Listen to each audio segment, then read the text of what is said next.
todos, muchas gracias. En nombre del Instituto Colombiano de Derecho Procesal, tengo varios temas. Y creo que iniciamos con el primero como para encontrar la razón de ser de muchas normas. El Código de Procedimiento Civil sigue siendo importante, pero es un modelo.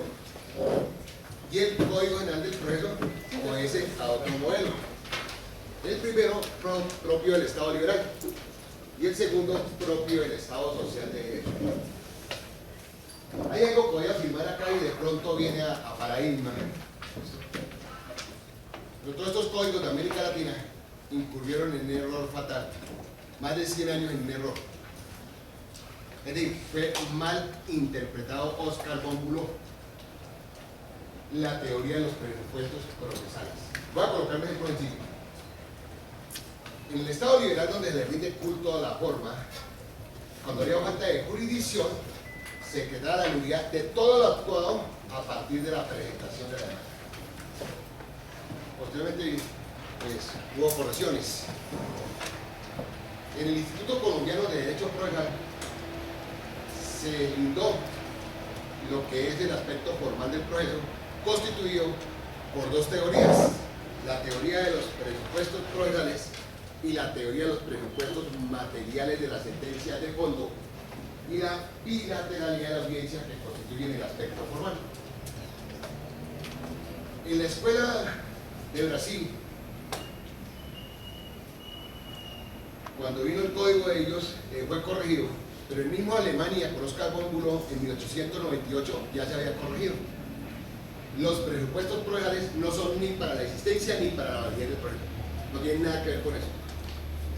Los presupuestos procesales son para asegurar la sentencia de fondo. Yo más adelante les puedo estar regalando a ustedes algo del aporte de la escuela de Marinoni, que por ahí solo es escuela. Pero todos estos códigos casi pues se nutren de teorías. La primera en Colombia en afirmar que estaban mal interpretados y mal entendidos fue la tratadista Beatriz Quintero. Luego vino otro artículo de también magistrado de Medellín, interesantísimo el artículo, sobre que tenían que fusionarse. ¿Listo? Luego el Instituto Colombiano, en los congresos que hace, estudió el tema y yo fui el encargado de hacer el estudio y de la ponencia, que se llama la fusión de los presupuestos procesales y materiales de la sentencia de fondo. Le vamos a encontrar por qué fueron recogidas unas normas del código y trasladadas a otra parte. Por ejemplo, ya no se habla de sesiones mixtas, desapareció, porque no corresponde a una teoría y se llevó a otro lugar. Y el juez desde un comienzo debe asegurar la sentencia de fondo. Te los invito a lo siguiente: artículo 42, deberes del juez.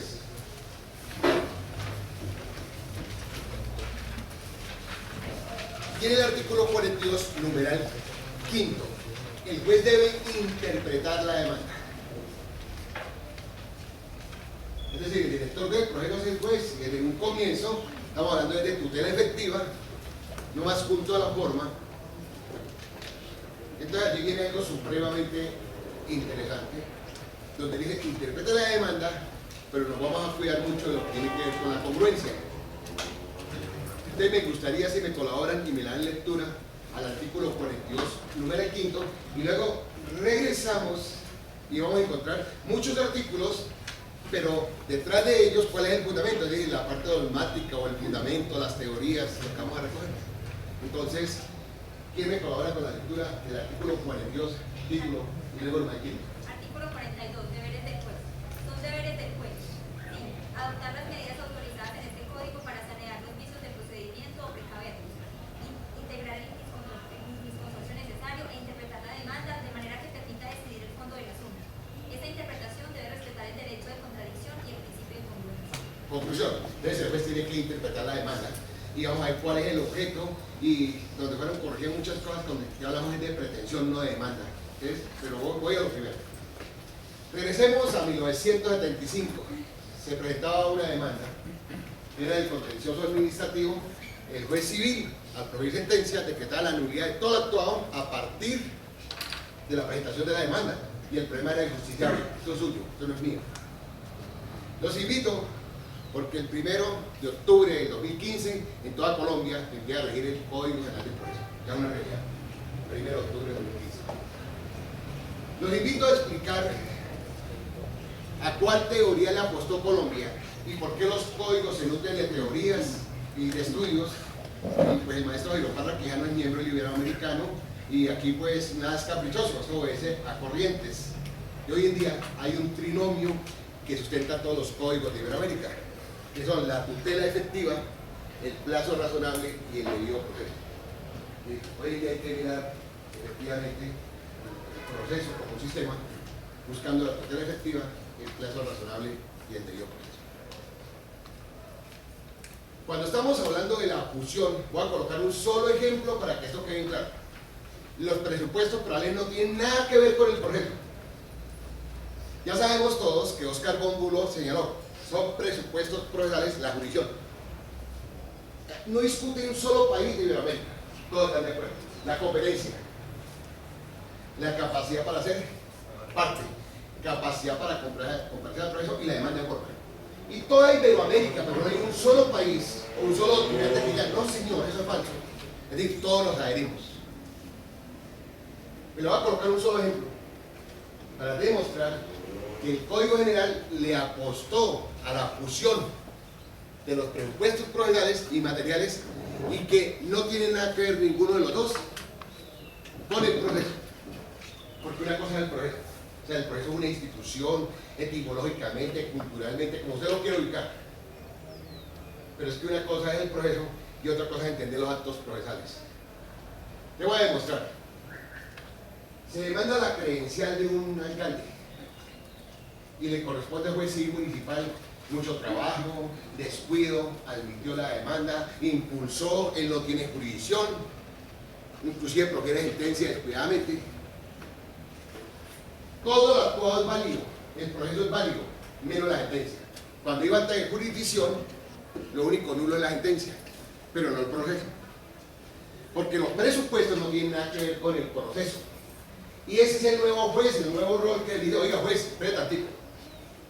Llegó una demanda, no la mire como demanda. Esa es una denominación que le hemos dado acá. O sea, usted ya tiene que asegurar la sentencia de fondo.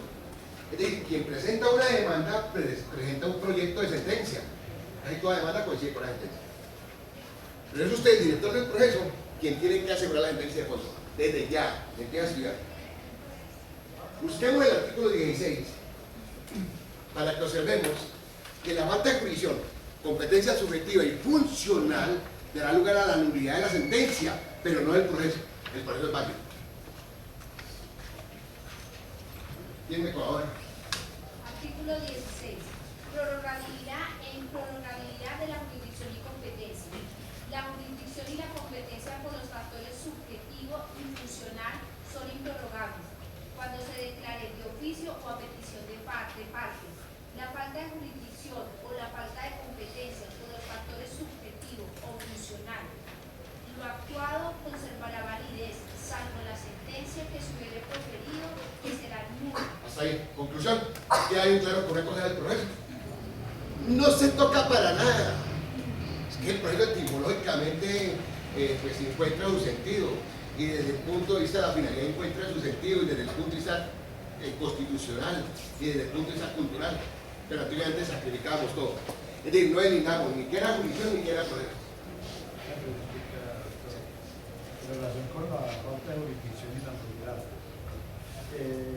estamos acostumbrados a que el juez no puede tocar su sentencia ejecutorial. Entonces yo le pregunto, de acuerdo con las normas del nuevo Código General del Proceso, el juez sí tendría la facultad de decretar la nulidad de esa sentencia, por ejemplo, que usted dice del alcalde, del juez municipal, o cómo se subsanaría esa cuestión, porque nosotros estamos enseñados, y los han dicho pues por lo menos los niveles superiores, de que el juez no puede tocar su propia sentencia. Correcto.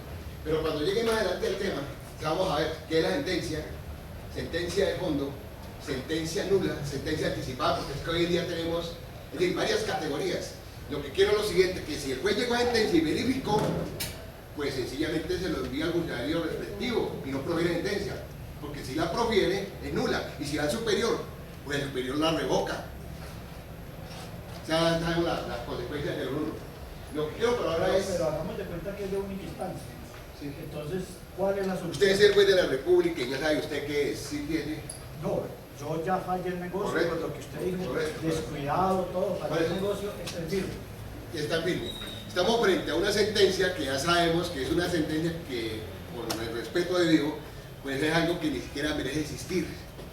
Y si la función suya es una función de administrar justicia, de buscar paz, de seguridad jurídica, yo no veo ningún problema para que convoque a las partes y le diga esta sentencia es nula, porque efectivamente la sentencia es nula. O sea, ya tenemos la norma y la consecuencia jurídica que dice que la sentencia es nula. Entonces, si usted puede estar en firme la sentencia, pues tiene que haber publicidad y contradicción, o sea, poner en conocimiento, pues llamar como tal. Entonces se lo puede pedir una de las partes, o usted mismo lo puede poner en conocimiento. ¿Y qué norma se apoyaría para En la Constitución, debido proceso, artículo 29, Pacto de San José de Costa Rica, el propio código que dice que la sentencia es nula, pero partiendo del presupuesto que la sentencia sea nula. ¿Listo? De lo que quiero llegar a lo siguiente. O sea, estoy haciendo una referencia simplemente, no para convencerlos, sino conforme hablamos en el proceso, todo con prueba. ¿Listo? Entonces, primero, una cosa es el proceso y otra cosa es la sentencia. Pero la sentencia es un acto procesal, pero el proceso es toda la suma de actos procesales. Los invito, hay una conferencia de una persona que es autorizada, es una ponencia en América Latina, Juan Monroy Galvez. Juan Monroy Galvez es muy importante porque es el padre del Código Procesal de Perú. Y es miembro del Iberoamericano, pues actualmente en el Iberoamericano se está estudiando una nueva teoría y se llama la teoría de las cuestiones procesales. Pueden buscarlo ya por internet. En el último congreso del Instituto, 35º, ahí está, y ustedes ahí lo encuentran, y se llama teoría de las cuestiones procesales. El próximo viernes, de hoy en 8, estará acá el maestro Jairo Parraquero. Eso hará que lo logren ustedes para que venga el paso de justicia. Viene invitado por el capítulo. Va a estar acá el viernes. Que vale la pena. Esta teoría de las cuestiones procesales tiene una definición que es hasta elemental del nuevo concepto del proceso. ¿Qué es el proceso? Abro comillas para él. Es la suma de una cuestión principal, o sea, la pretensión. ¿Cómo se llama ahora según él? Cuestión procesal. Más las cuestiones procesales accesorias, la contestación de la demanda. Y esa es toda la definición del proceso para él. Es decir, así como hay la teoría de Carneluti, pues Piero Calamandrei, la teoría del litigio, la que conocemos, se está dando ahora de la teoría de las cuestiones previas. Pues les quiero comentar lo siguiente y que nos sirve ahí eso como para humanizar más el código.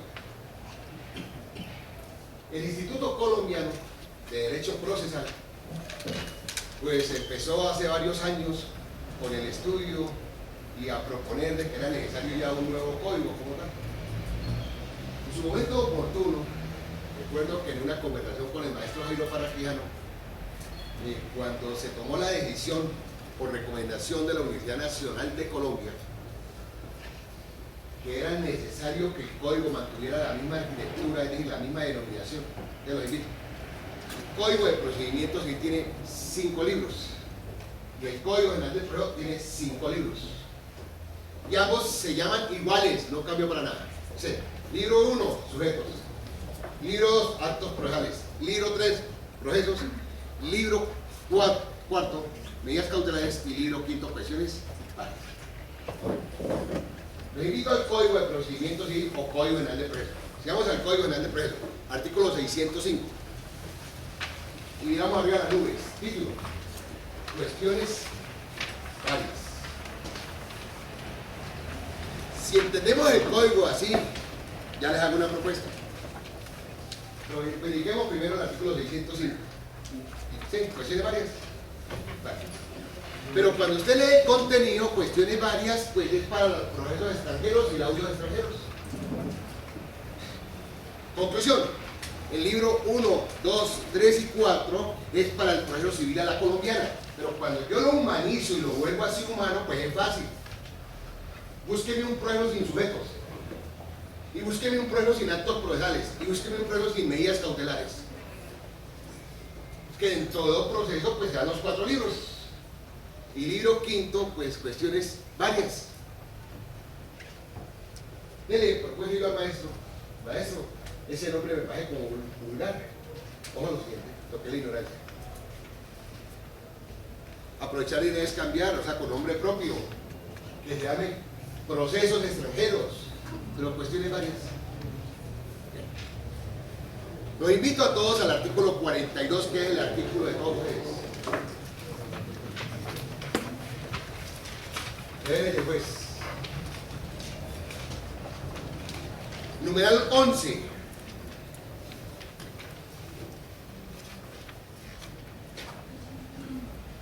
¿Quién me colabora y lo leemos en público? Numeral 11. Verificar con el secretario. Perdón, doctor, que me dé el título de la norma para encontrarle. 42. Deberes y poderes del juez. Sí, ahora sí, 11. 11. Verificar con el secretario las cuestiones relativas al proceso y abstenerse de solicitarle por auto informes sobre hechos que consten en el procedimiento. Cuestiones relativas al proceso no puede ser la demanda, no puede ser la contestación, no puede ser un incidente, no puede ser un trámite especial, no puede ser una nulidad. Lo invito. ¿Qué entonces? Lo invito a pensar sobre esa norma.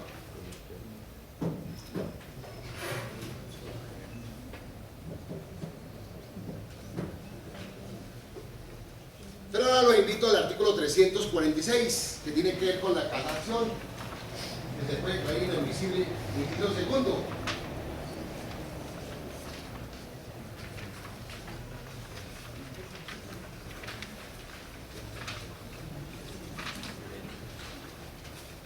¿Quién me colabora? 346.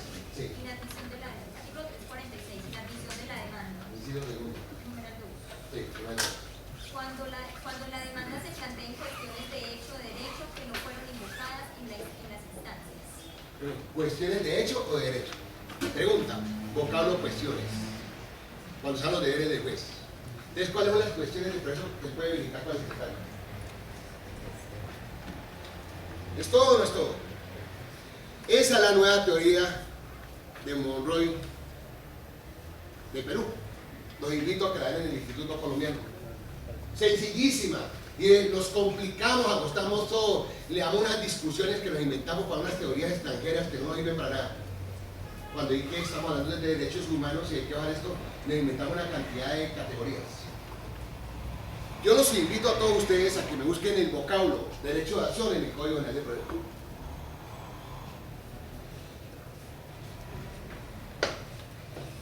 Pues siempre, es decir, y la repetimos, el famoso trinomio, jurisdicción, acción y prueba. Ahí trae un libro ahora y le vamos a sacar fotocopia de la prueba. La Marcial Pont tiene el comité científico, no sino 2 personas, Tarufo y Giorgini Afreno. Y de acuerdo, es decir, pues obedece a las corrientes europeas, ¿ya? El famoso trinomio es algo mentiroso. Es categorías creadas del derecho privatista, ¿ya? Y actualmente ya tomó fuerza y está tomando fuerza y va a llegar acá muy rápido. El trinomio no existe. Desde que a un juez le presenta la demanda hasta que termina por ninguna parte. Hay un binomio, jurisdicción y proceso. Yo les invito al código para que verifiquemos a dónde encuentra usted la acción. Y nos hemos inventado categorías y con eso sacrificamos la justicia y dele porque le damos importancia a la acción. Y no sabemos qué es eso tampoco. Pero ahora pues damos lectura a lo que dice Jordi respecto al binomio nomás, pero en su momento oportuno. Lo que quiero llegar a lo siguiente. En Colombia se le rindió culto a la forma y en toda América Latina se entendió que los presupuestos procesales eran para la existencia y validez del proceso. Y así lo dice toda la doctrina. Cuando uno lee casi toda la doctrina dice los presupuestos procesales son para la existencia y para la validez. Listo. Esa corriente hoy día no la sostiene nadie. Al contrario, dice, los presupuestos procesales no son ni para la existencia ni para la validez, son para la existencia de.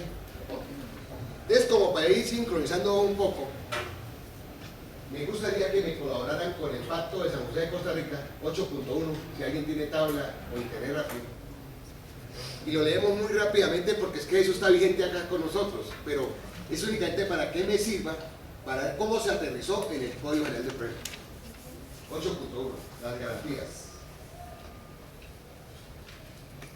Les dice más o menos que toda persona tiene derecho a ser oída con las debidas garantías en un plazo razonable ante un juez o tribunal competente, independiente, imparcial, establecido con anterioridad por la ley en materias penal, civil, agrario, minera, en todas.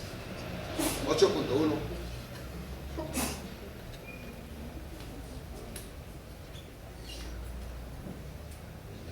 Yo lo encontré, lo leo. Sí, me colabora, Toda doctora. persona tiene derecho a ser oída con las debidas garantías y dentro de un plazo razonable por un juez o tribunal competente, independiente e imparcial, establecido con anterioridad por la ley en la sustanciación de cualquier acusación penal formulada contra ella, o para la determinación de sus derechos y obligaciones de orden civil, laboral, fiscal o de cualquier otro carácter. Conclusión. Esa norma es la que transcriben en todas las sentencias de la Corte Interamericana y la repiten todos los tribunales de América Latina para poder definir qué es el debido proceso. El profesor Tarufo tiene una obra importantísima, Proceso y Decisión Judicial. Dice, donde gastamos tanto buscando el origen del juez. El origen del juez viene con la Revolución Francesa. Antiguamente la función del juez era una función corrupta que no tenía ninguna credibilidad en el mundo. ¿Cómo se adquiría el cargo de juez? Comprado. El que no era el hijo mayor, pues no tenía derecho a la herencia. Y si era hijo de comerciante, se compraba el cargo de juez, era comprado, con documento, era contractual. Hasta aquí vino la Revolución Francesa y lo eliminó. Con la Revolución Francesa nace verdaderamente, ahí está el estudio de Tarufo completico, científico. ¿Cuál es el rol del juez? Y a partir de cuándo se puede hablar de los jueces y de la función jurisdiccional. Inclusive, la casación no nació en la rama judicial, sino en la rama legislativa. Y antiguamente el legislativo era el que interpretaba la ley, interpretación legislativa, el legislador es sabio. Eso es cierto. Es con la Revolución Francesa, pues nos llega absolutamente todo lo que conocemos por lo de la función judicial, y hoy en día pues está, es decir, tiene mayor importancia a partir de la Segunda Guerra Mundial, en lo que tiene que ver con los derechos humanos y la constitucionalización. Conclusión, en este momento hay 3 controles. Nosotros culturalmente tenemos uno, y además hay un eslogan bellísimo, y lo repite Tarufo, que muera el rey y que viva la ley. Que cuando aparece la ley y la influencia que tiene sobre nosotros es sumamente importante y empieza a jugar un papel importantísimo. ¿Qué viene acá? Con estos controles, que actualmente hay 3 controles. Acá hay 2 comunes, que es el control de legalidad. Muéstrame la ley, ¿dónde está la ley? Y el mismo código habla del control de legalidad. Otros que de vez en cuando alegan la decisión de inconstitucionalidad, pero se puede alegar. O sea que en Colombia hay control de constitucionalidad ante cualquier funcionario puede alegar. Y el último y el de moda, control de convencionalidad. O sea, hay 3 controles. Ese control de convencionalidad tiene que ver pues con los tratados internacionales. De pronto aquí chocamos y decimos, ¿cómo va a estar el Pacto de San José por encima de la Constitución? Pero voy a comparar simplemente para que busquen a todos que manejan la corriente constitucionalista, porque afirman que el control de convencionalidad está por encima del control de constitucionalidad. Voy a comparar simplemente a Colombia y a Chile. Y entonces miramos a Chile, pues lo miramos con respeto porque nuestros derechos civil sabemos de dónde vienen. Y si miramos todas las normas actuales en materia laboral, económica, Chile se respeta. Pues la Constitución de Chile tenía una norma que para poder presentar una película tenía que pasar por un control. La última tentación de Cristo generó un efecto, un hecatombe en Chile. Y la Constitución de Chile se tuvo que arrodillar, se tuvo que agachar. Y tuvo que ir modificada para poder obedecer el Pacto de San José de Costa Rica. Entonces allí es donde viene Néstor Pedro Sagüez y toda la corriente de todos los constitucionalistas, desde México hasta donde usted quiera. ¿Sí? Hay 3 controles. Y le dice la jurisprudencia, jueces de la República de todos los países. Ustedes tienen que aplicar todos los tratados internacionales sobre derechos humanos. Conclusión. Ahí en el código lo encuentran ustedes. Desde hoy en día hay 3 controles. Control de legalidad, control de constitucionalidad y control de convencionalidad. Se aterrizó un artículo de la Constitución, que todos lo repetimos, 230. Los jueces en sus providencias están sometidos al imperio de la ley. Y si a otros nos preguntan qué es el proceso, pues es fácil entender. Ahora sí a Óscar Bómbulo. Resulta que lo más importante de Óscar Bómbulo fue lo siguiente. Dijo, la relación que viene allá de ustedes es una relación privada. Imagínense los que se casan. Matrimonio. El matrimonio entre ellos tiene un régimen entre ellos privado allá. Pero cuando van frente al juez, la relación no es privada. Es una relación también jurídica. Y así empieza la obra de Óscar Bómbulo, que es donde viene lo más importante y que él logra descubrir. Porque es donde él lleva el derecho procesal al rango de un derecho público. Y dice, la relación entre las partes es privada. Pero la relación del proceso es una relación jurídica. Esa relación jurídica es pública. Y hoy toda la doctrina procesal sostiene efectivamente que el derecho procesal es la forma de orden público con corriente obligatorio cumplimiento y que esa relación no es privada, que no es un asunto de partes. Pues bien, ¿quién crea el proceso? La ley. ¿Y quién crea al juez? La ley. ¿Qué es lo que dice el Pacto de San José? Nadie por hacer juzgado, sino con las leyes preexistentes. Perdón, no, eso no dice. Toda persona tiene derecho a ser oída con las debidas garantías. Pues es el último libro de Oscar de Jordi Nieva, que dice ¿qué es la jurisdicción? Una garantía. ¿Y qué es el proceso? Una garantía. ¿Y qué es el juez? Una garantía. Pero cuando hablamos de derechos constitucionales, cuando hablamos de derechos humanos, el juez para mí tiene que ser una garantía, siempre y cuando lo cree la ley y que él sea independiente, que sea imparcial. Es una garantía. Y el proceso también es una garantía. Es una garantía constitucional. Es ¿quién crea el proceso? La ley. Yo les invito a que cierren el Código General de Proceso. Nosotros tenemos la cultura occidental, todo es código. Cerrémonos y miremos la carátula. Ley 1564. Bueno, nos preguntarán la ley y no la sabemos.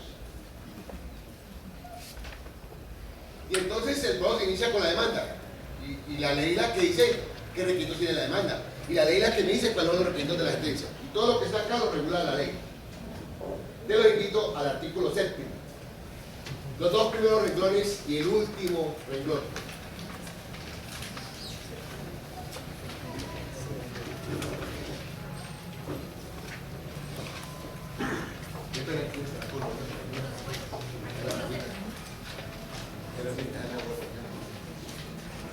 Legalidad.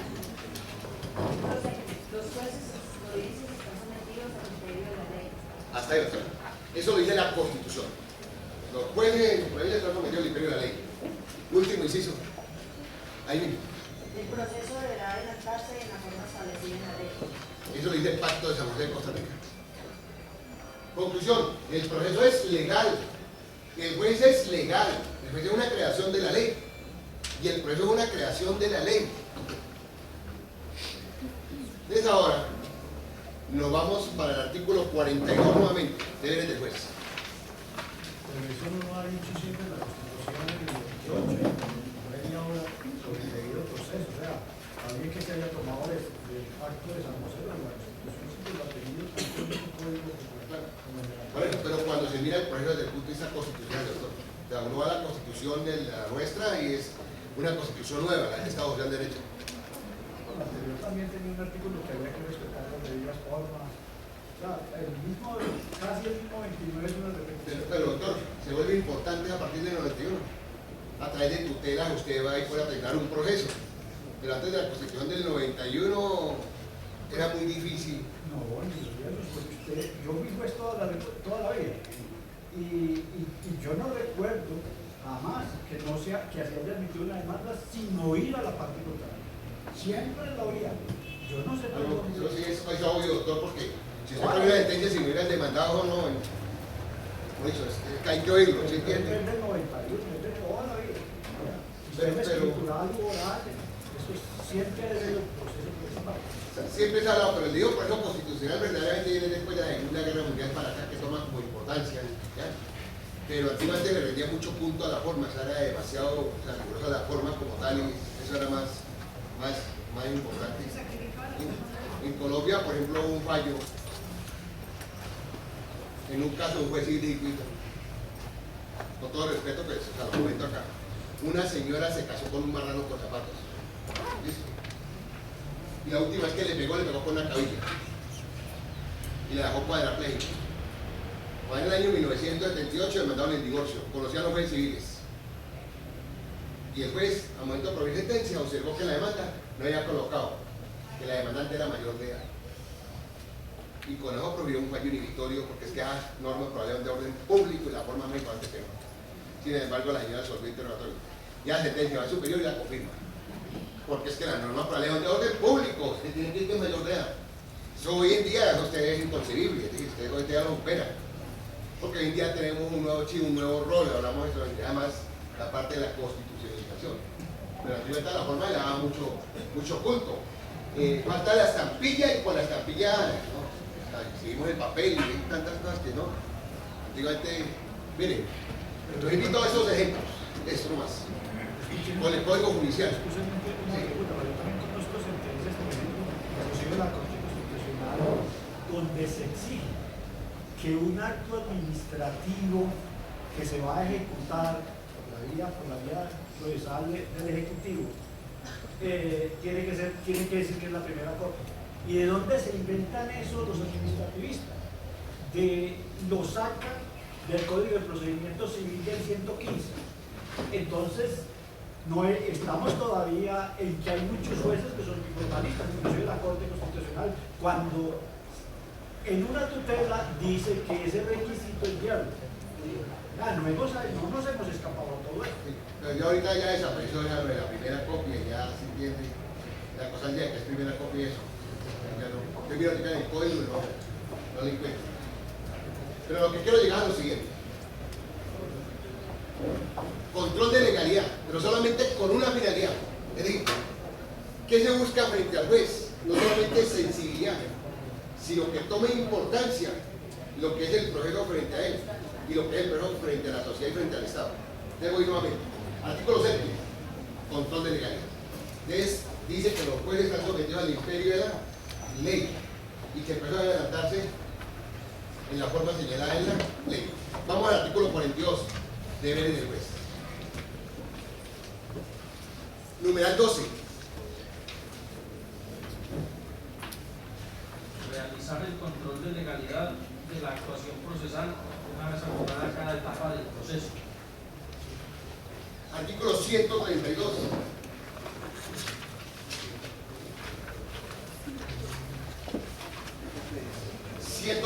Título.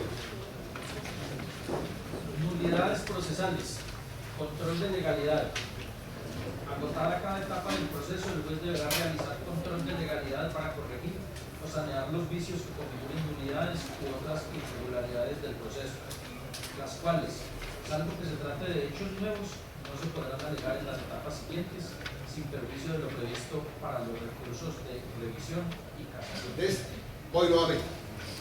Todo proceso como regla general se inicia con una demanda y termina con una sentencia. Pero el juez tiene que asegurar de que la sentencia no vaya a ser nula. Es decir, el que asegura la sentencia de fondo es el juez, el director del proceso. Los invito al artículo 372. Numeral octavo.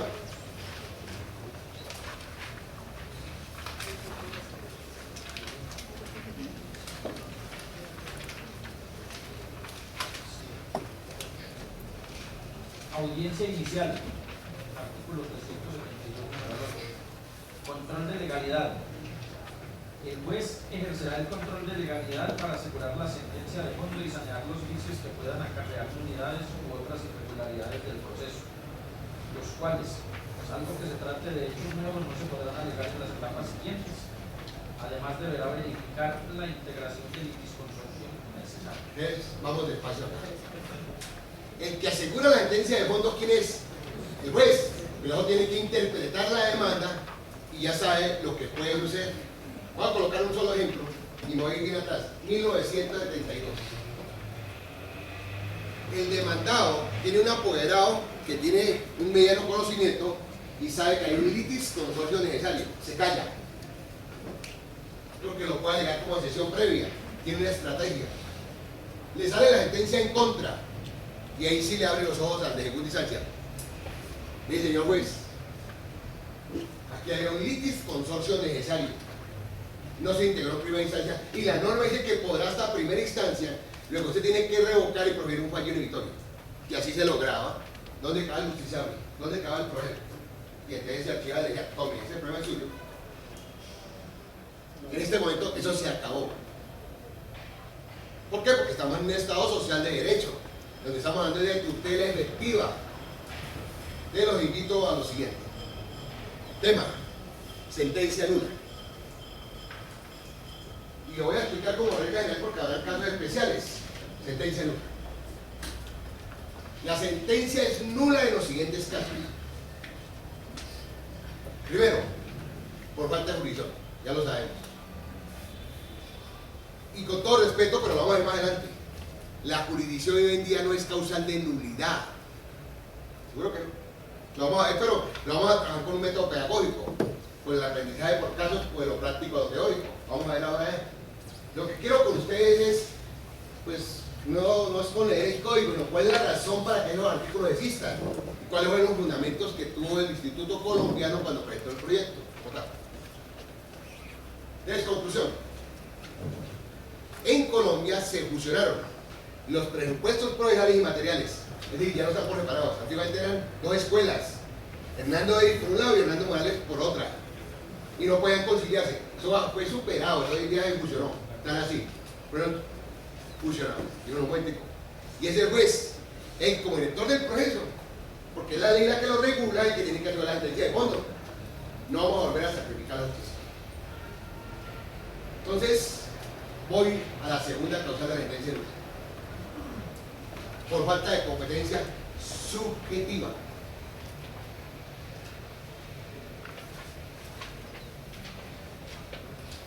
Cuando se habla de la prórroga de la competencia, todos los factores eran prorrogables, salvo uno, el funcional. Hoy en día son dos. El factor subjetivo y el factor funcional son improrrogables. Es decir, si la ley determina que tiene en cuenta la calidad de la persona, que es con la competencia subjetiva, el proceso es válido, menos la sentencia que era nula.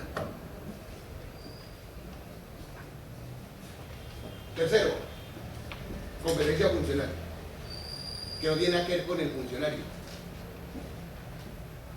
Teniendo claro quién es el juez de primera instancia, se sabrá quién es el de segunda instancia. La competencia funcional solamente opera en materia de recursos, no más. Busquemos un ejemplo, artículo 33 del Código Nacional de Régimen.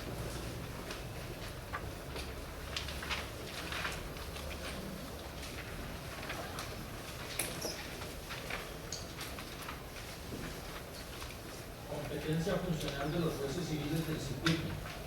Artículo 33. Los jueces civiles del circuito conocerán en segunda instancia: 1.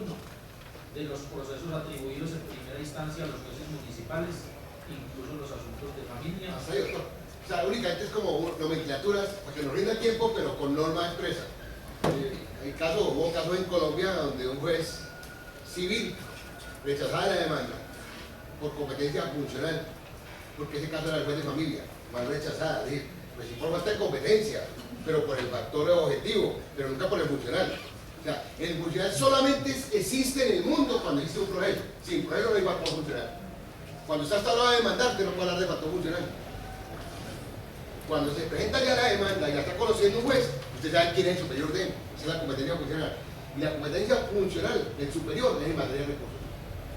No más, esa es la competencia funcional. Entonces, llevamos tres causales. Primera, falta de jurisdicción. Segundo, competencia subjetiva. Tercero, competencia funcional. Cuarto, vencimiento del plazo razonable. En Colombia se estableció 1 año en primera instancia y 6 en segunda. Eso no es caprichoso, no lo inventó el legislador en Colombia. Eso es un estándar de justicia internacional. Ya lo vimos en el Pacto de San José de Costa Rica. ¿Qué nos dice?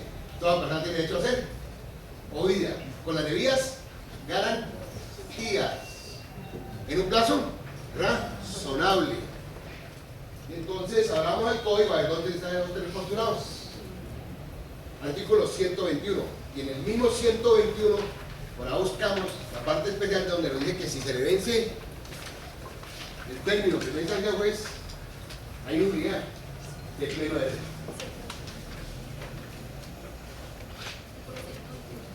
Sí, para la parte de sí.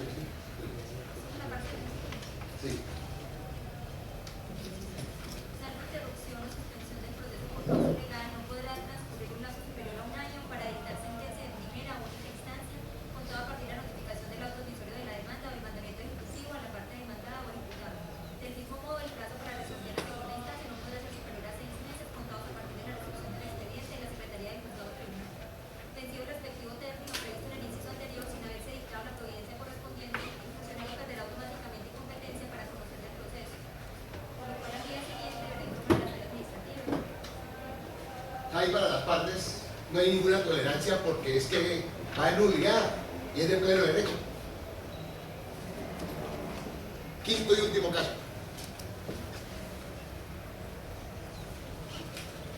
Pero regresemos primero donde está la razón de ser. Artículo 90 del Código General de Proceso. Tiene esa regla de 3×3. Frente a la demanda, el juez la puede admitir, la puede admitir y la puede rechazar. En la misma admisión de la demanda hay dos cosas nuevas ahora. Uno, que él como director del proceso es el que indica el trámite que le corresponde, aunque se haya equivocado, o sea que lo debe hacer en la primera proyecto. Segundo, que tiene que integrar el litisconsorcio necesario. Yo los invito a la lectura del artículo 90, inciso primero. Admisión, inadmisión y rechazo de la demanda. Artículo 90. El juez inadmitirá la demanda que reúna los requisitos de ley. El juez admitirá la demanda. El juez admitirá la demanda que reúna los requisitos de ley y le dará el trámite que legalmente le corresponda, aunque el demandante haya indicado una vía procesal inadecuada. En la misma providencia, el juez deberá integrar el litisconsorcio necesario y ordenarle al demandado que aporta durante el traslado de la demanda los documentos que estén en su poder y que hayan sido solicitados por el demandante. Conclusión, esa es la primera providencia. Y el juez, si observa que hay un litisconsorcio, tiene que integrar. ¿Qué está haciendo el juez? Aplicando control de legalidad. Es decir, y eso parte de los exámenes, cuando un juez inadmite o rechaza una demanda, ¿qué hace? Control de legalidad. ¿Cómo se llama? Control de legalidad. ¿Por qué? Porque el juez es el que aplica la ley y él es el director del proceso. Eso que dice el artículo 90, pues lo repite el artículo 62 del Código General del Proceso, del que regula el instituto, del litisconsorcio necesario. Y allí dice que desde que depende la demanda en cualquier estado del proceso, tiene que integrar el litisconsorcio necesario. ¿Sí es de Dios?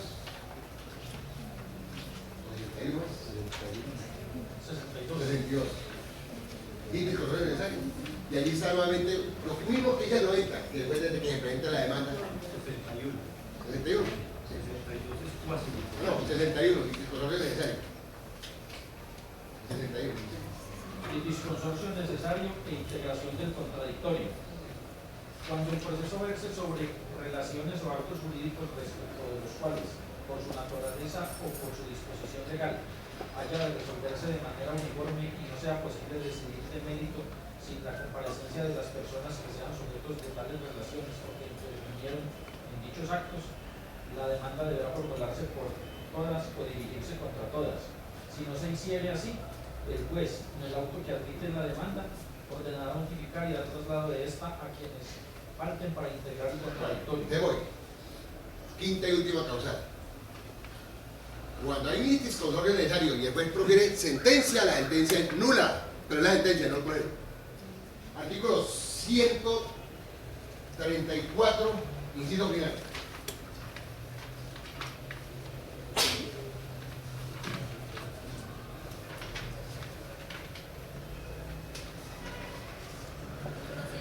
Oportunidad y trámite.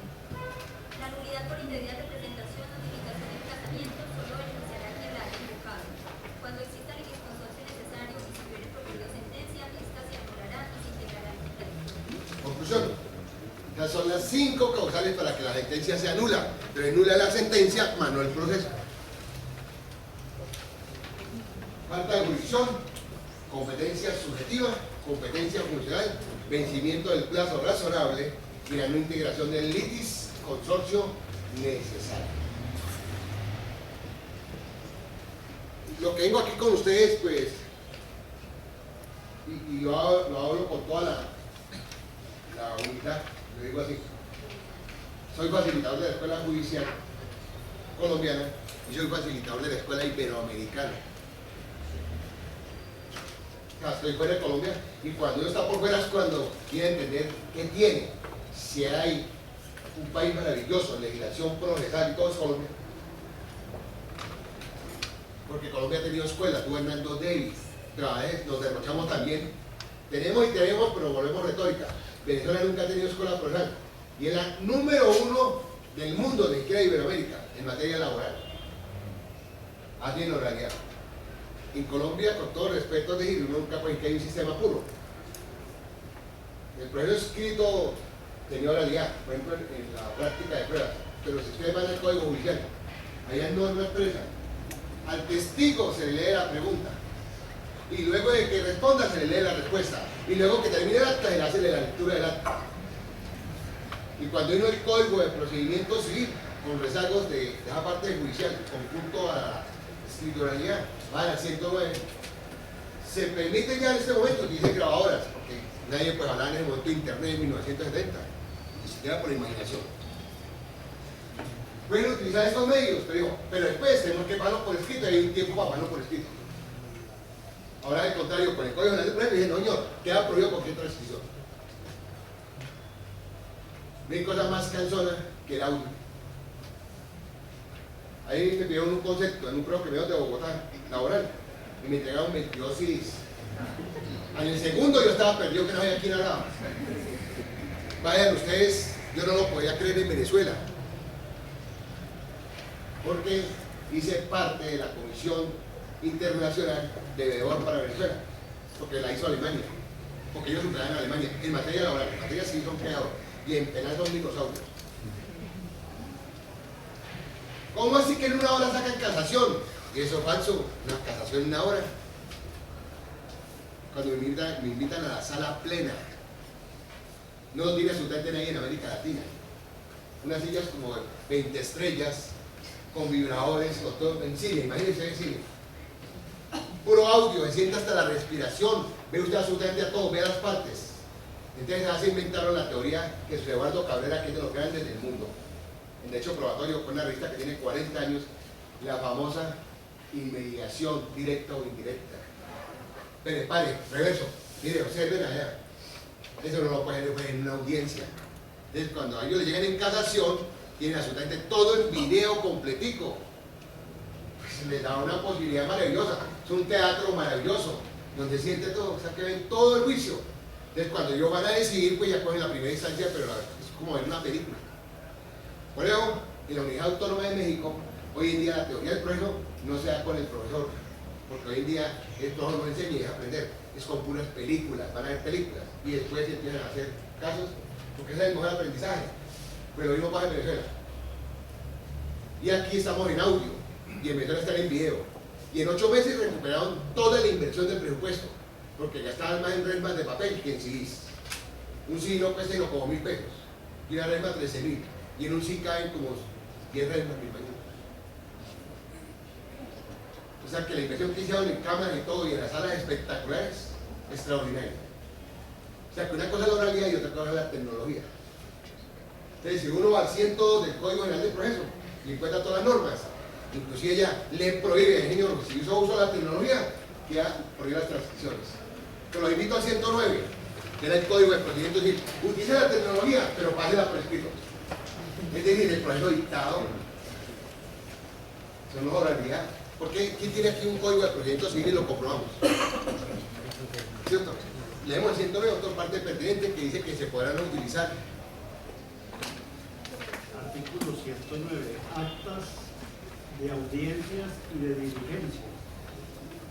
Las actas de audiencias y diligencias deberán ser autorizadas por el juez y firmadas por quienes intervinieron en ellas el mismo día de su práctica. Cuando se emplee el sistema de grabación magnetofónica o electrónica, dentro de los 2 días siguientes a la fecha de la audiencia deberá elaborarse un proyecto de acta firmado por quien lo hizo, que dará a disposición de las partes por igual término para que presenten observaciones escritas, las cuales tendrá en cuenta el juez antes de firmarlo a más tardar el día siguiente.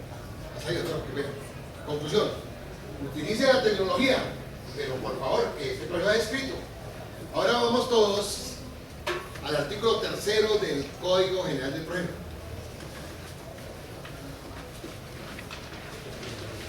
Proceso oral y por audiencia.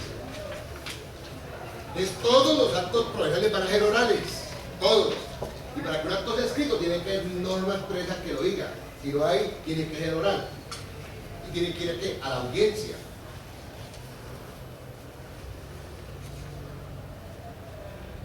Leemos por favor el artículo 3, que me colabora, del Código General del Proceso. Proceso oral y por audiencias. Artículo 3.